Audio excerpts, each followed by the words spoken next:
우리 함께 주 따라가리. 우린 주만 따라가리. 왕 되신 주. 할렐루야 할렐루야 아멘.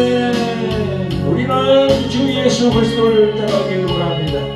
성령님 역사하여 주시옵소서.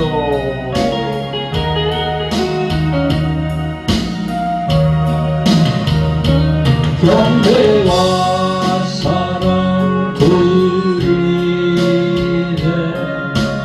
왕 되신 주.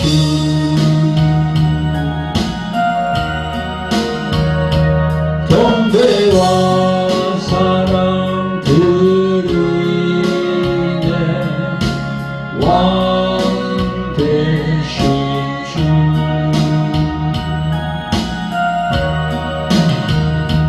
우린 주만 따라가리. 우리 함께 주 따라가리. 우린 주만 따라가리. 왕 되신 주.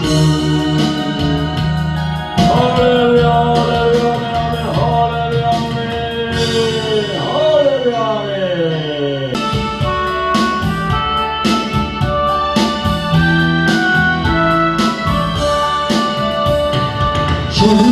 주님께 영광 다시 사신 주. 사망 권세 모두 이기시었네. 이모 이름 천사 돌을 옮겼고 누우셨던 곳을 비어있었네. 주님께 영광 다시 사신 주. 사망 권세 모두 이기시겠네. 부활의 주님 나타나시사 두려움과 의심 물리치셨네. 주의 교회 기뻐 찬송하여라. 다시 사신 주님 주님이었네. 주님께 영광 다시 사신 주. 사망 권세 모두 이기시었네. 할렐루야 할렐루야. 예수 그리스도의 부활을 송축드립니다. 할렐루야. 생명의 임금 영광의 주님. 주님 없는 삶은 헛될 뿐이라. 주의 사랑으로 세상 이기고 요난 건너 보냐 하게 하소서. 주님께 영광 다시 사신 주. 사망 권세 모두 이기시었네. 아멘 아멘 할렐루야 아멘. 성도 여러분 구독자 여러분 반갑습니다. 오늘 부활주일을 맞이해서 오늘 본문 말씀은 사도행전 10장 39절부터 46절까지 말씀이 되겠습니다. 말씀 선포 제목은 부활, 우주적 위대한 사건의 종결, 이제 재림만, 이렇게 정했습니다. 이 시간도 보이스로 오신 성령께서 저희 입술을 주장하여 주셔서 하나님의 진리의 말씀만 전가할 수 있도록 도와주실 것을 믿으면서 하나님의 말씀을 전가하도록 하겠습니다. 아멘. 성도 여러분, 구독자 여러분, 2025년 부활 주일에 하나님의 놀라우신 부활의 은혜가 성도 여러분들과 오늘도 유튜브를 통해서 말씀을 청취하시는 구독자 여러분들에게 함께 하시기를 기원하면서 말씀을 진행하겠습니다. 오늘 본문 말씀을 보겠습니다. 네, 사도행전 10장 39절부터 46절까지입니다. 자, 같이 읽어보겠습니다. 우리는 유대인의 땅과 예루살렘에서 그의 행하신 모든 일의 증인이라. 그를 저희가 나무에 달아 죽였으나 하나님이 사흘 만에 다시 살리사 나타내시되 모든 백성에게 하신 것이 아니요 오직 미리 택하신 곧 죽은 자 가운데서 일어나신 후 모시고 음식을 먹은 우리에게 하신 것이라. 우리를 명하사 백성에게 전도하되 하나님이 산자와 죽은 자의 재판장으로 정하신 자가 곧 이 사람인 것을 정하게 하셨고, 저에 대하여 모든 선지자도 전가하되 저를 믿는 사람들이 다 그 이름을 힘입어 죄사함을 받는다 하였느니라. 베드로가 이 말할 때에 성령이 말씀 듣는 모든 사람에게 내려오시니 베드로와 함께 온 할례 받은 신자들이 이방인들에게도 성령 부어주심을 인하여 놀라니 이는 방언을 말하며 하나님 높임을 들음이로라. 아멘. 아멘. 할렐루야. 아멘. 성도 여러분, 구독자 여러분, 지난주에는 종료주일이면서 고난주간이었습니다. 고난주간이 끝나고 오늘은 바로 예수 그리스도의 부활하심을 기념하는 부활주일 지금 예배를 드리고 있습니다. 지난주 말씀 전거 제목이 뭐라고 했던가요? 종료주일은 우주적인 위대한 사건의 시작, 이런 제목으로 지난주 말씀을 전거했습니다. 이번 주일은 이어서 부활, 우주적 위대한 사건의 종결, 이제는 재림만, 이렇게 정했습니다. 여러분, 예수님의 부활은 우주적이고 위대한 사건의 종결을 말합니다. 그러나 이제 재림, 그 하나만 남았어요. 그 하나만 남았어요. 예수님이 다시 오신다고 했었기에 그 재림 하나만 남았다는 겁니다. 지난주 예수께서 2000년 전에 예루살렘 동문을 통해서 예루살렘 성에 입성하신 사건은 그야말로 이 지구상에서 경천동지할 사건이었습니다. 경천동지. 하늘이 놀라고 땅이 흔들리고 움직이는 일대 큰 사건이 아닐 수 없었습니다. 경천동지.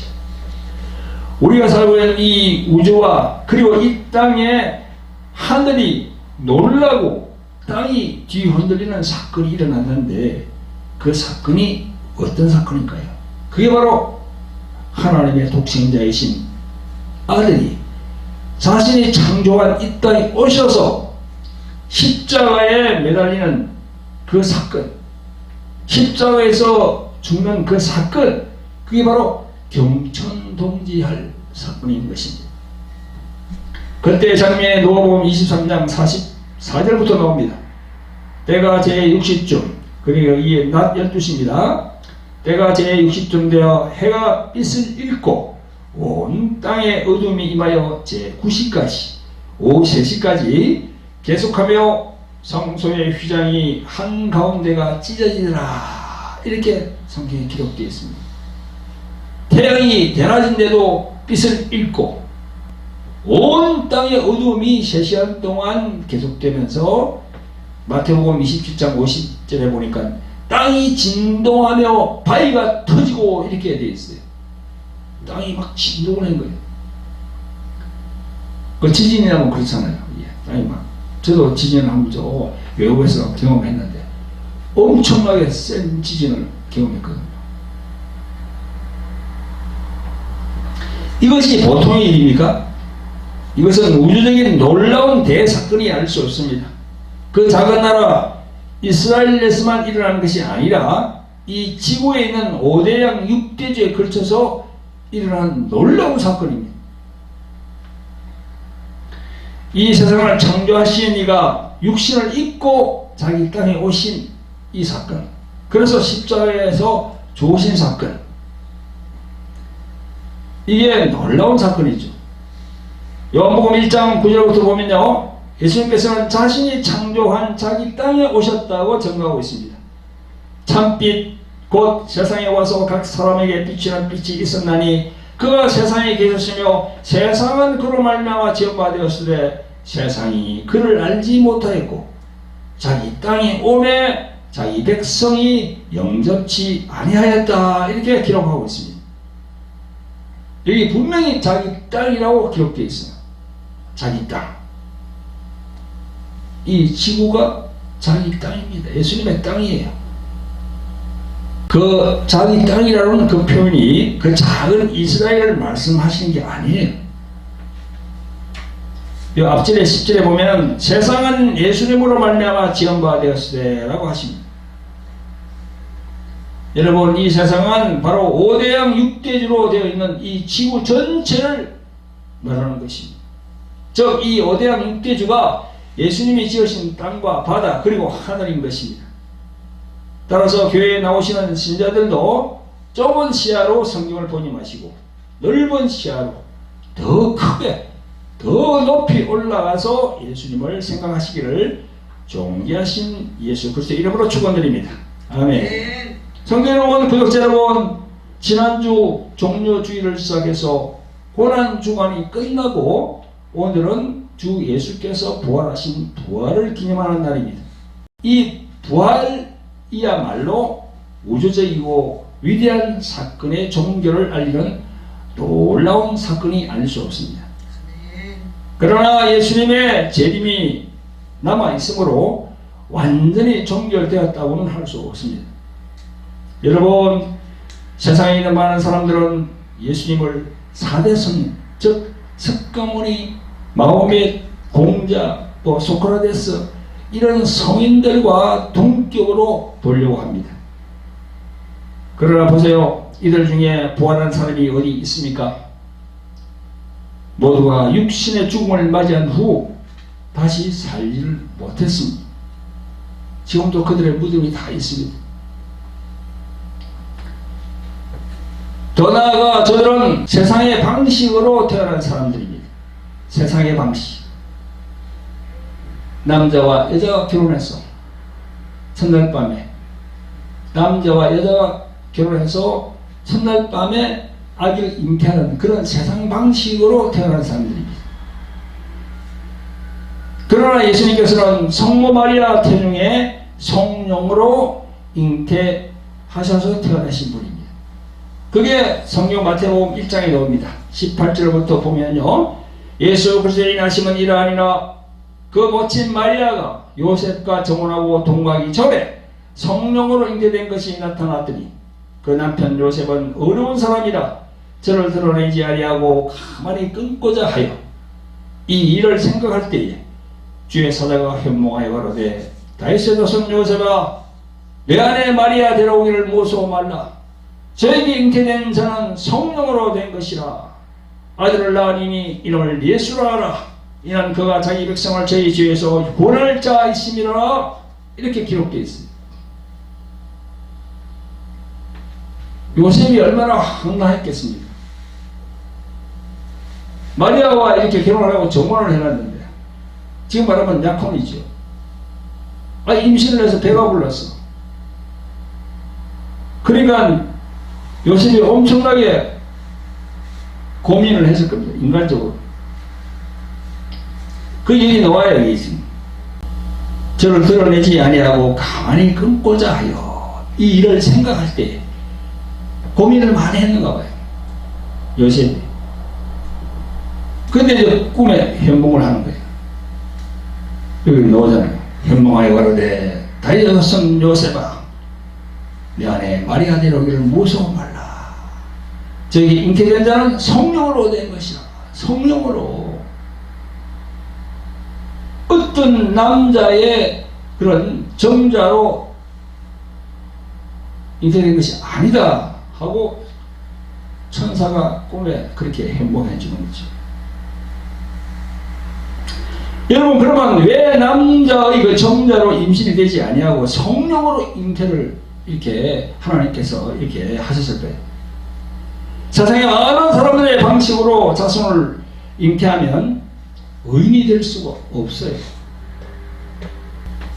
죄가 없어야 되기 때문에 성령으로 잉태를 이렇게 해야 되는 겁니다.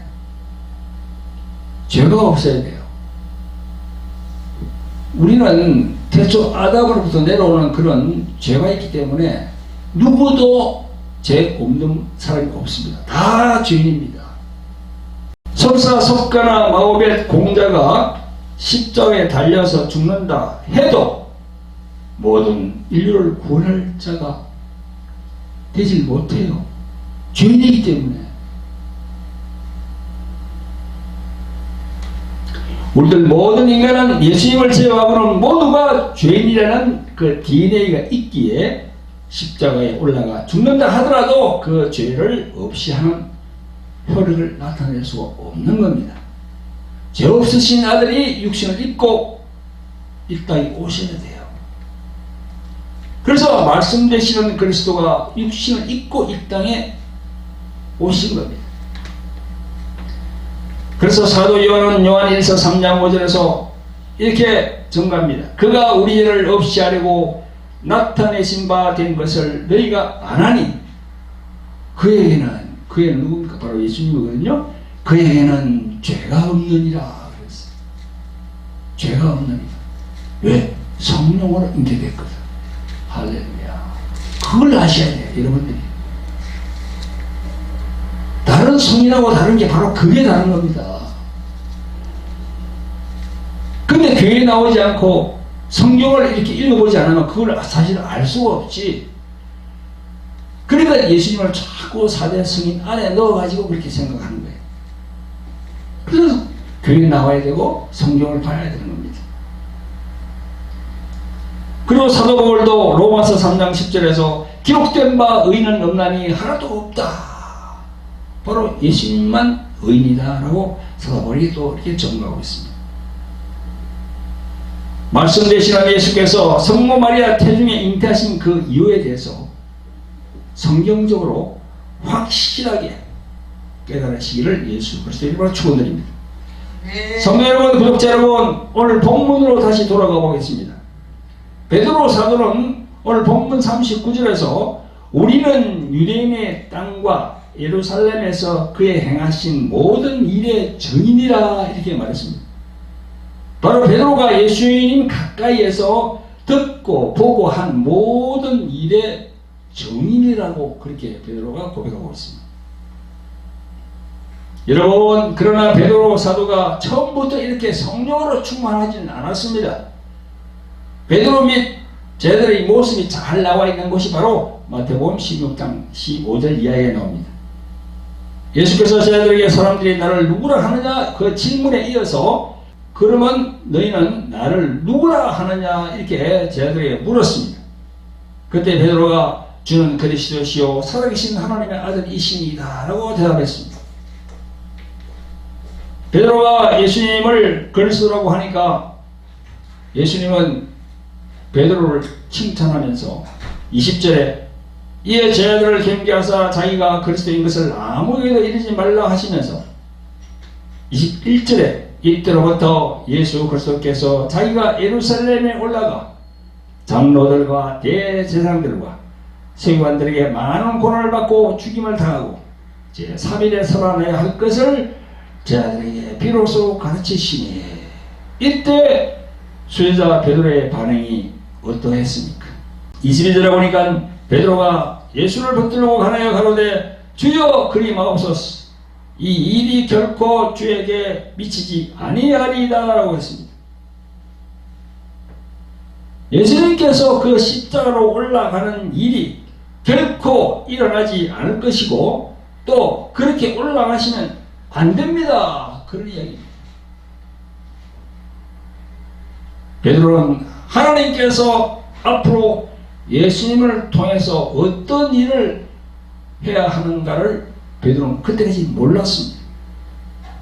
베드로는 이때까지만 해도 예수님을 그리스도라는 그 말의 의미가 로마 제국의 속국으로서 억압받고 있는 이스라엘을 구원할 그리스도로 알고 있었던 것입니다. 5대양 6대주 이 지구 전체에 살고 있는 우리 인간들을 위해서 그 구원자로 오신 예수 그리스도를 그 조그만한 이스라엘 땅을 구원할 구원주로 알고 있었기 때문에 그런 말을 했던 겁니다. 이때까지만 해도 베드로뿐만 아니라 다른 제자들도 다 그렇게 알고 있었고 예수님이 왕 혹은 황제로 등극하면 좌측에는 누구, 우측에는 누구, 뭐 좌의정, 우의정 이런 한자리를 원하고 있었고 제자들 간에도 다툼이 많았음을 성경을 읽어보면 나옵니다. 나중에 예수께서 부활하신 후에 갈릴리에서 만나서 그 이후 성령세를 받고 난 후는 완전히 제자들이 달라지지만은 적어도 그때까지는 자기들이 고대하고 기다리던 메시아 즉 그리스도가 오셨는데 그냥 맥없이 십자가에 올라가셔서 아무 힘없이 죽으시니까 베드로를 포함한 모든 제자들이 얼마나 실망했겠습니까? 그 메시아가 힘없이 그냥 십자가에 올라가서 죽으시니까 그 죽으시는 그걸 하나님의 뜻을 모르는 거예요. 그 십자가의 사건이 일어나면서 제자들이 다 사방으로 흩어졌어요. 아니 메시아로 오신 사람이 뭐 저랬냐 큰 실망을 했겠죠. 제자들이 하나님의 경륜을 몰랐던 겁니다. 그때까지만 해도 여러분 예수님께서 오신 지가 벌써 2000년이 넘었는데 지금도 많은 주의 종들 목사, 장로, 권사들 그런 분들이 있습니다만 이 성령의 기름 부으심의 깊은 체험이 없으면 이 세상적인 지식의 범주를 벗어나지 못합니다. 그래서 2000년 전에 성령 받기 전의 제자들처럼 행동하는 목사, 장로들이 지금 너무나 많아요.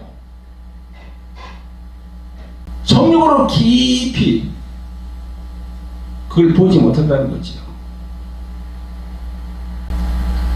지금 한국의 개신교가 아주 위험한 상황으로 치닫고 있습니다.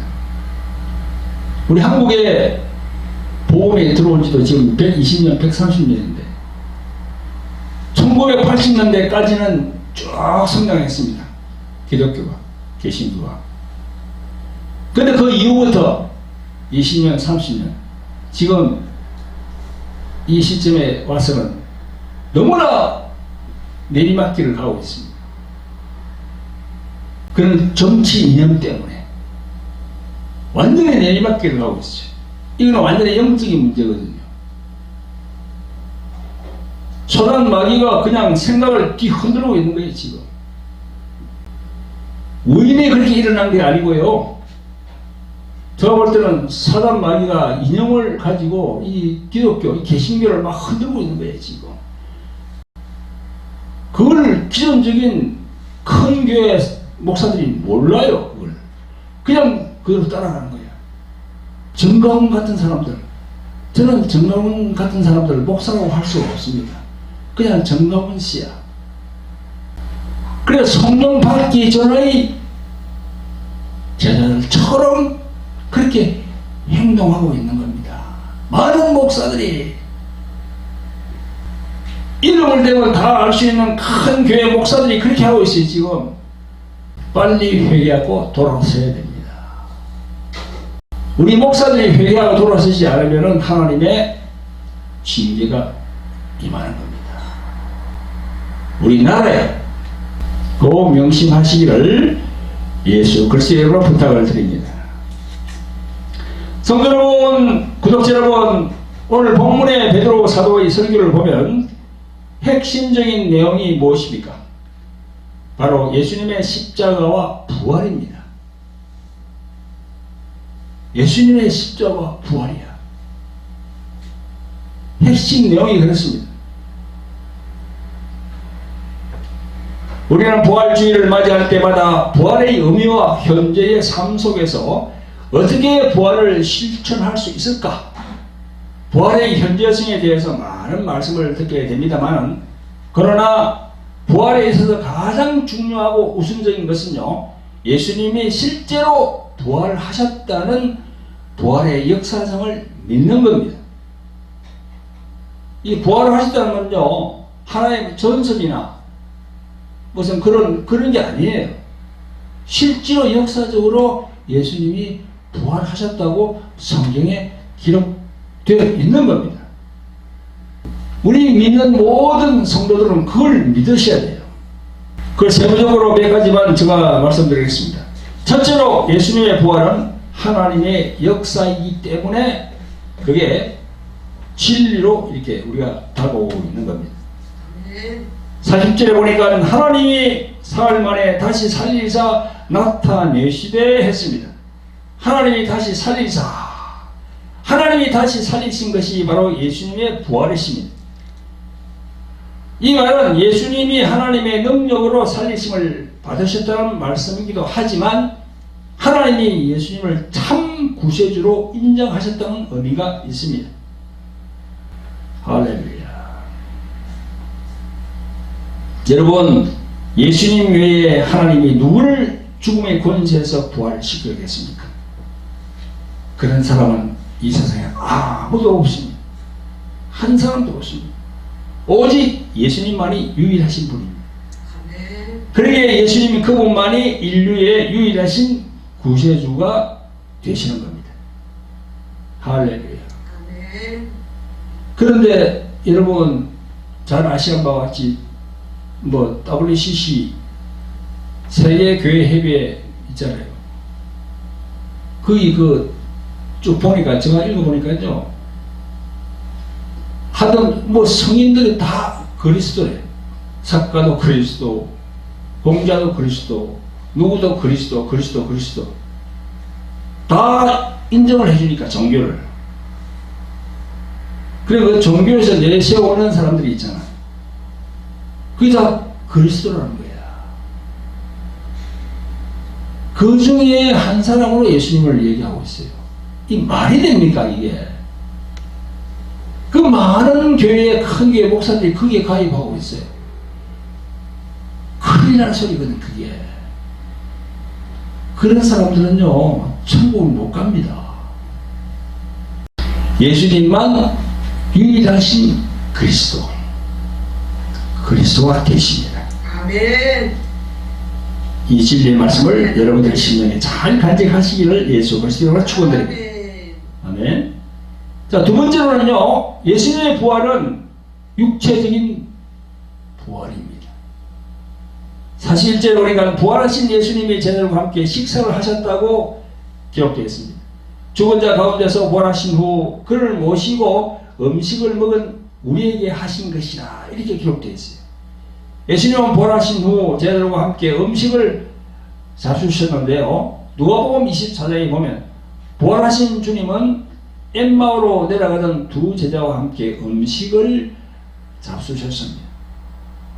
또한 디베라 호숫가에서 베드로를 만나실 때 제자들을 위하여 고기를 굽기도 하시고 떡을 가져다가 제자들에게 주시면서 함께 식사를 한 기록도 있습니다. 이 요한복음 21장 13절 14절에 잘 기록이 되어 있습니다. 이 성경 기록을 보더라도 예수님의 부활이 육체적인 부활이심을 증거하고 있는 것입니다. 어떤 잘못된 사상과 같이 영어로만 부활하신 것이 아니라 실제로 육체적으로 이렇게 부활했습니다. 그래서 예수님은 제자들에게, 의심하는 제자들에게 여기 와서 나를 만져보라 그랬어요. 영은 뼈와 살이 없으되 나는 뼈와 살이 있다 하고 보여주셨습니다.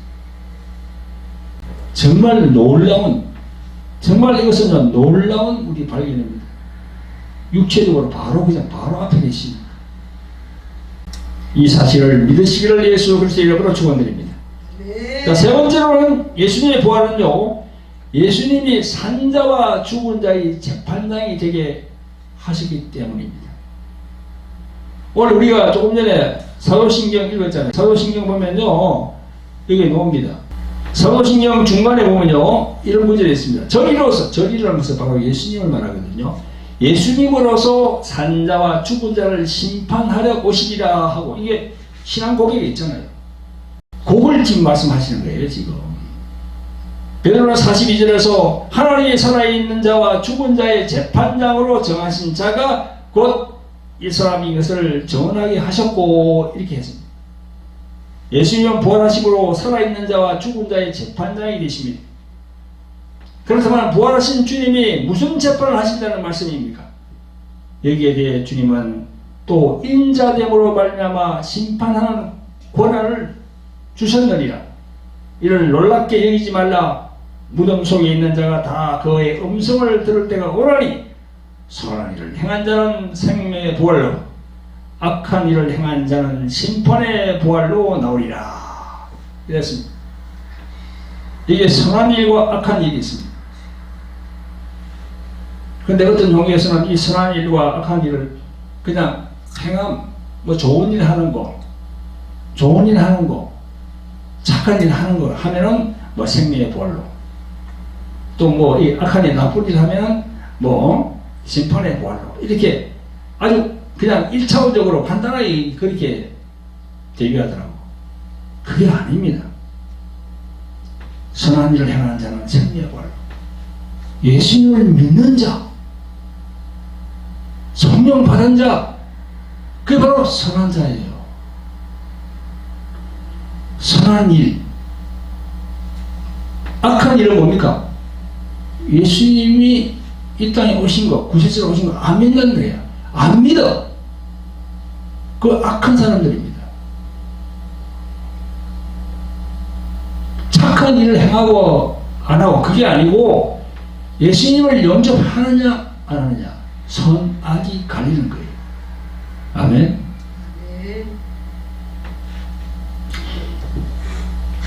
예수님께서 재림하시게 되면 모든 사람이 부활하여 예수님 앞에 서서 재판을 받게 되는데, 이 재판에서 두 가지 부활을 경험하게 된다는 것입니다. 생명의 부활과 심판의 부활입니다. 생명의 부활은 주님과 함께 영원히 행복한 삶을 살아가는 것을 말합니다. 반대로 심판의 부활은 지옥에 떨어져서 영원히 고통 속에 살아가는 것을 말합니다. 그래서 성경적으로 보면 뭐 지금 천국 간증하는 사람들, 지옥 간증하는, 뭐 천국에 누가 있고 지옥에 누가 있고 그렇게 이해하잖아요, 그죠? 근데 성경적으로 보면은 아직 천국과 지옥에 간 사람이 없어요. 성경적으로 보면 누가복음 16장도 그렇고, 일단은 예수님을 안 믿고 죽으면 음부에 떨어집니다. 음부에. 그리고 예수님 믿는 사람들은 일단 낙원에 가요. 그래서 낙원에서 한 단계 더 올라가면 이제 천국이고, 음부에서 더 내려가면 그게 바로 지옥입니다. 성경은 그렇게 돼 있더라고. 내가 쭉 읽어보니까. 그 음부에도 고통스러운 거야. 노음 16장에 보면은 부자와 나사로, 그게 바로 이 예수님 믿는 자, 믿지 않는 자의 그 표현 아닙니까? 부자가 뭐랍니까? 음부에 떨어져서 내 혀에 물 한 방울 좀 내려달라고. 너무나 뜨겁다고. 그렇게 고백하고 있습니다. 이 재판은 주님이 어떤 기준으로 하시겠습니까? 성경은 다른 어떤 조건도 말하지 않고 오직 한 가지 조건. 부활하신 주님을 믿느냐, 믿지 않느냐, 그걸로 결정합니다. 예수님을 나의 주님으로, 나의 하나님으로 믿는 자는 생명의 부활을 얻게 됩니다. 그러나 반대로 믿지 않는 자는 심판의 부활로 이렇게 가게 됩니다. 로마서 10장 9절 10절에 이런 말씀이 있습니다. 내가 만일 내 입으로 예수를 주로 시인하며 또 하나님께서 그를 죽은 자 가운데서 살리신 것을 내 마음에 믿으면 구원을 얻으리니 사람이 마음으로 믿어 의에 이르고 입으로 시인하여 구원에 이르느니라. 이렇게 되어 있습니다. 이게 부활이 뭐잖아요. 아멘 할렐루야. 나는 예수님 믿습니다. 그것 플러스 부활하신 것도 믿어야 되는 거예요. 그게 믿기가 힘들거든요. 그게 사람이 죽었다가 살아나는 거, 그걸 어떻게 믿겠습니까? 맨정신으로 믿지는 못합니다. 그러나 성령의 감동 강화를 받으면 믿을 수 있는 겁니다. 아멘. 자, 네 번째로는 부활하신 주님께서는요, 죄 사함의 권세가 주어졌기 때문입니다. 43절 말씀을 보면 그에 대하여 모든 선지자도 정언하되 그를 믿는 사람들이 다 그의 이름을 힘입어 죄 사함을 받는다 하였느니라고 했습니다. 예수님의 이름을 힘입어 죄 사함을 받게 되는 것입니다. 사도 바울도 로마서에서 예수는 우리 범죄함을 위하여 내어줌이 되고 또한 우리를 어렵다 하시기 위하여 살아나셨느니라, 이렇게 로마서 4장 25절에 그렇게 나와 있습니다. 그렇습니다. 예수님의 부활은 우리의 죄를 사하시고 우리를 어렵게 하시기 위해서 부활하신 겁니다. 부활하신 예수님을 믿을 때 우리는 죄의 사함을 받고 어렵다 하심을 받을 수 있는 것입니다. 성도 여러분, 오늘도 부활하신 주님에 대한 이야기를 나누고 있습니다만 초대교회 제자들은요, 죽으셨다가 부활하신 예수님을 전하는 것이 그들의 삶의 목표였습니다. 그 12제자 가룟 유다가 이제 낙오되고 마띠아라는 그런 또 한 사람을 제자로 영입해서 12제자, 그 사람들 삶의 목표가 뭐였습니까? 그 목표가 뭐였지요? 부활하신 주님을 이렇게 전거하는 거야. 다른 게 없었어요. 예수 그리스도를 믿어야 천국 간다. 그리고 부활하신 그 예수님을 전거한 겁니다. 다니면서. 예수님을 따르는 자들이 기대와 달리 예수님께서 십자가에서 죽으셨을 때 그들은 얼마나 실망했는지 모릅니다. 그러나 그 부활하신 예수님을 만나 뵙고는 완전히 달라지게 되는데, 그러면서 또 성령, 마가다락방, 성령 체험까지 이어집니다. 그러면서 완전히 달라집니다. 그래서 베드로를 포함한 모든 제자들이 목숨을 걸고 복음을 전함으로써 그 믿음을 전가하게 되었습니다.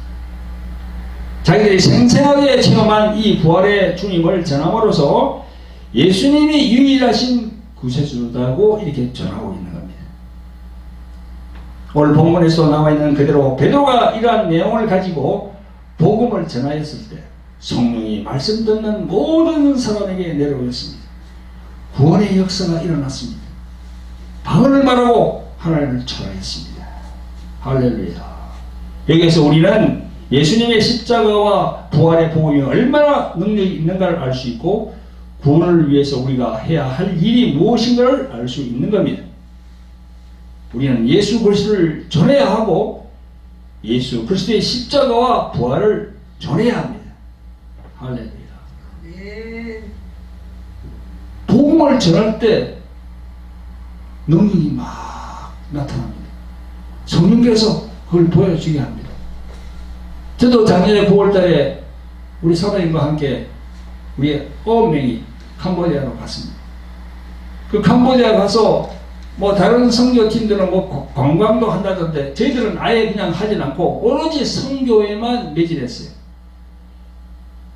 그래서 전도 그런 팀들을 만들어서 전도 훈련도 시키고 그 나라 사람들을 그래서 같이 이게 그 나라 사람들이 있잖아요. 또 신학교 다니는 사람들 또 목사 안수받는 캄보디아 목사님들이 계시니까 같이 이렇게 전도를 하면서 그리고 근데 또 마지막 날에는 큰 집회를 했어요.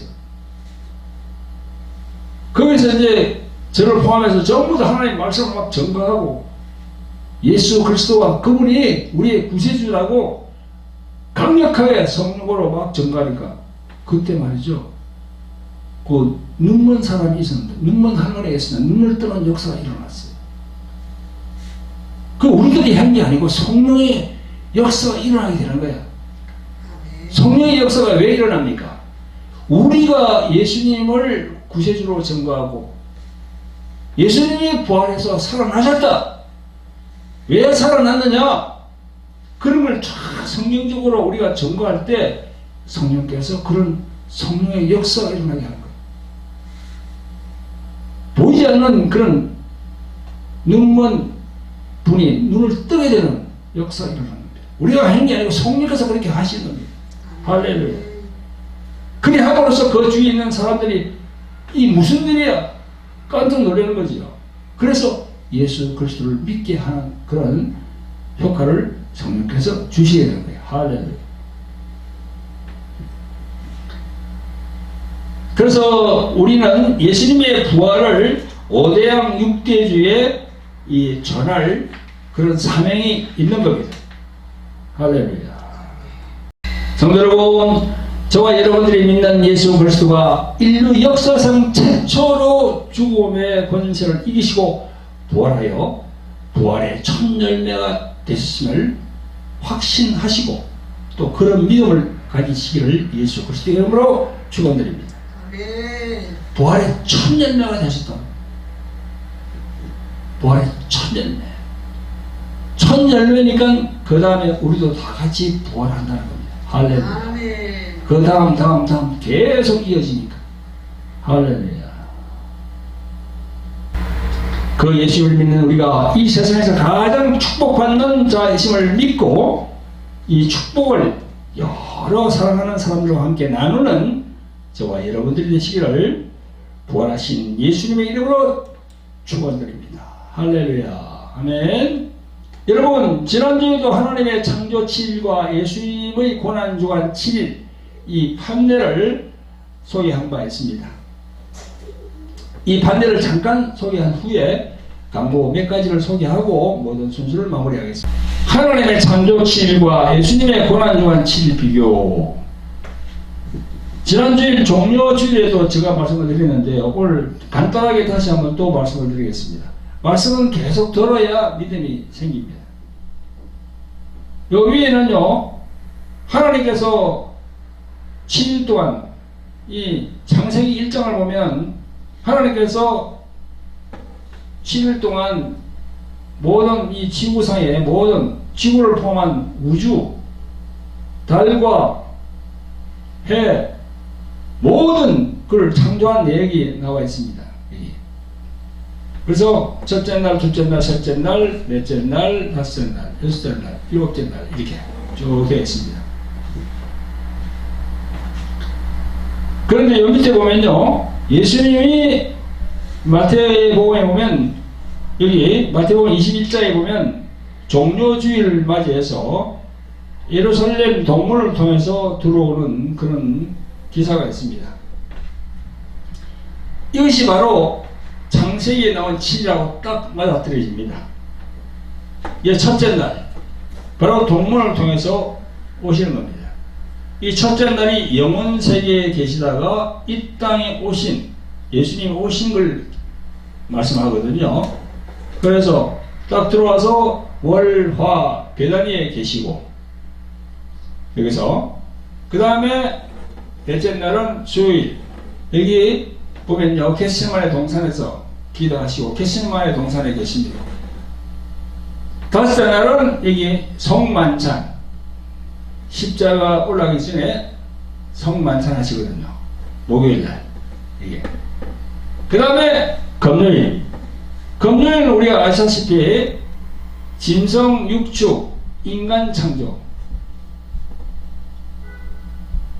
식물이 아니고 동물 창조한 게 바로 이 여섯 날이에요. 금요일이에요.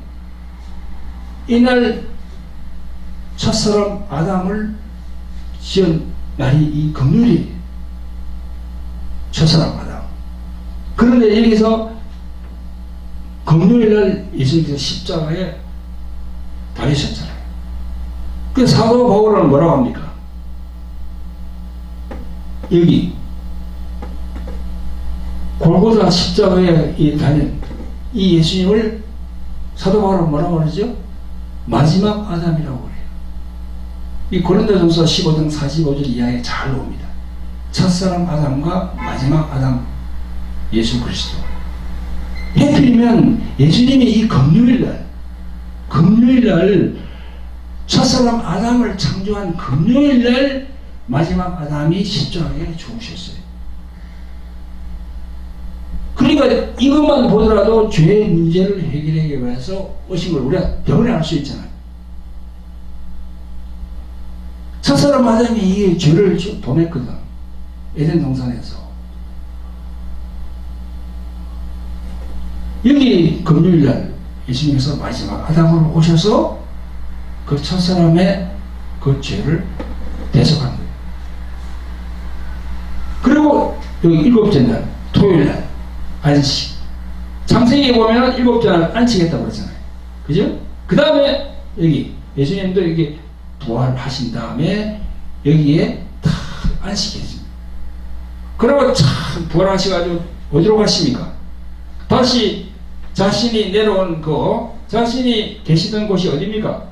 하늘나라, 영원세계 일로 가신 거예요. 이렇게 그 지금은 어디 계십니까? 하나님 우편 보좌에서 우리를 위해서 기도하고 계시고 언젠가는 이 예수님이 이 땅에 재림하시는 겁니다. 할렐루야. 간단하게 하나님의 창조 7일과 예수님의 고난주간 7일 제가 좀 말씀을 드렸습니다. 여러분들 믿음에 많은 도움이 되시기를 예수 그리스도의 이름으로 부탁을 드립니다. 광고를 좀 드리겠습니다. 책 광고입니다. 여기에 돌항아리 영의 전쟁 책이 있고요. 십자가의 생명을 가져나가 책이 있습니다. 네, 돌항아리 영의 전쟁, 십자가의 생명을 가져나가 아주 중요한 책들인데요. 제가 12년 전에 만드는 책인데 지금 절판되었습니다. 그래서 여러분들이 구입하시고자 하면 지금 화면 밑에 전화번호가 나오고 있으니까 글로 전화하시면 여러분들이 구입할 수 있습니다. 여러 가지로 지금 교회 나오시는 그런 신자분들이 마음적으로, 육신적으로 그런 어둠의 존재들로부터 엄청 괴로움을 당하는 그런 분들도 많습니다. 그런 분들은 이 돌항아리 영의 전쟁 책을 보면 많이 큰 도움이 될 겁니다. 어떻게 하면은 하나님으로부터 치유받을 수 있는가 하는 길이 이 책을 통해서 열리게 됩니다. 그리고 이제 그 다음에 생명을 가졌는가. 이 생명은 바로 헬라 말로 조회라는 겁니다. 조회. 우리가 천국하고 저 하늘나라 본향에 가기 위해서는 생명이 있어야 됩니다. 그 생명은 우리 육신의 이 생명, 육체의 생명이 아니고 영혼의 생명을 말합니다. 영혼의 생명. 그걸 이제 헬라 말로 조회라고 합니다. 그 조회가 있어야 돼요. 조회가 있어야 됩니다. 그 조회가 있으려 그러면 요한일서 5장에서 말씀하셨듯이 성령과 피와 물, 그 세 가지가 제대로 작동해서 거듭남을 체험하면은 우리들에게 이 조회 생명이 임하거든요. 그 부분에 대해서 제가 이 책을 이렇게 만들어 놨습니다. 읽어보시기 바랍니다. 네, 그리고 매주 화요일 저녁 8시부터 유튜브 생중계되는 프로그램이 있습니다. 돌항아리 홀리 힐링 집회입니다. 돌항아리 홀리 힐링 집회는 성령으로 인도받는 치유 집회인데요. 교회에 나오시는 신자분들 중에서 육체적인 각종 질병과 정신증에 우울증, 조현병, 공황장애, 불면증 등으로 힘들어하는 분들이 참 많습니다. 그런 분들이 이 매주 화요일 저녁 8시부터 하는 유튜브 생중계에 돌항아리 TV를 검색하시고 들어오시면 저와 이렇게 함께 할 수 있습니다. 꼭 기억해 두시길 바랍니다. 언제라고요? 매주 화요일 저녁 8시부터 실시합니다. 첫째는 경배와 찬양. 전에는 저희들이 그냥 찬양하고 기도하는 그런 순서를 했는데, 이제 지난주부터는 저희들이 말씀을 가리키고, 그 다음에 찬양도 하고, 그 다음에 또 기도도 하고, 이런 순서로 이렇게 진행하고 있습니다. 여러분들 목요일 오후 2시부터 4시까지 2시간 동안 진행되거든요. 그래서 이 수도권이나 서울에 계시는 분들은, 가까운 데 계시는 분들은요, 저희 교회로 오시면 되겠습니다. 저희 교회는 부천시, 원미구, 신곡, 이동에 있습니다. 그래서 저희 교회 오시다 그러면은 구로에서 인천행 전철을 타시고 소사역에 내려서 2번 출구로 나와서 66번, 71번, 또 31-7번 이런 버스를 타고 소명사거리 앞에 내리시면 됩니다. 그러니까 여기 아래 안내 전화번호가 나가죠. 윤사람 간사님 안내 번호가 나갑니다.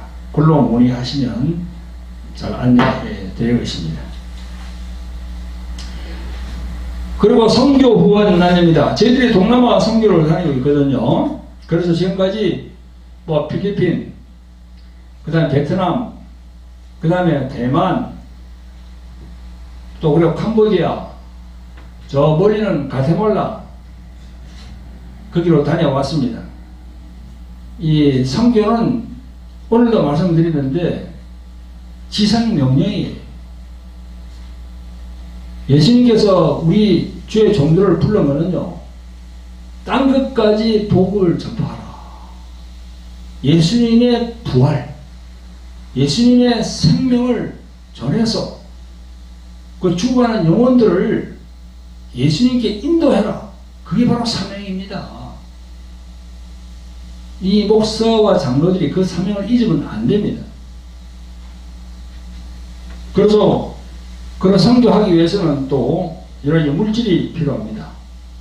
그래서 밑으로 나가는 그 구자를 보시고 그것으로 물질을 보내주시면은 저희들이 또 선교하는데 잘 쓰도록 하겠습니다.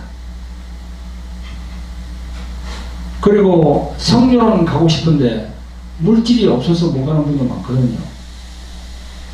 그런 분들을 위해서 이렇게 물질을 보내주시면은 그런 분들이 대신 가서 선교하면 자신은 가지 못하지만 그래도 물질을 이렇게 도움을 줬으니 똑같은 상급을 하나로부터 받을 수가 있습니다. 네, 그렇게 하시고 저희들 선교를 좀 후원해 주시면 감사를 드리겠습니다. 네, 기도합니다. 자비롭고 긍휼히 봉사하신 아버지 하나님, 기하복된 부활절을 기념하여 예배드리게 하심을 감사를 드립니다. 오늘은 부활절을 맞이하여 부활, 우주적 위대한 사건의 종결, 이에 재림만, 이런 제목으로 말씀을 선포하였습니다. 예수님의 고난의 끝은 십자가에서 죽으시고 부활하심으로 하나님의 경륜 안에서 우리 모든 죄를 십자가에서 대속하시고 이제 우리들의 부활의 첫 열매가 되심을 축하하고 송축드립니다. 이제 예수 그리스도의 죽으심과 부활을 온 세상 저 열방에까지 땅끝까지 알리면서 예수 그리스도의 뜻을 증거하는 우리들이 되게 성령님 도와주시옵소서. 우리를 주에서 구원하신 존귀하신 예수 그리스도 이름으로 감사하며 기도합니다. 아멘.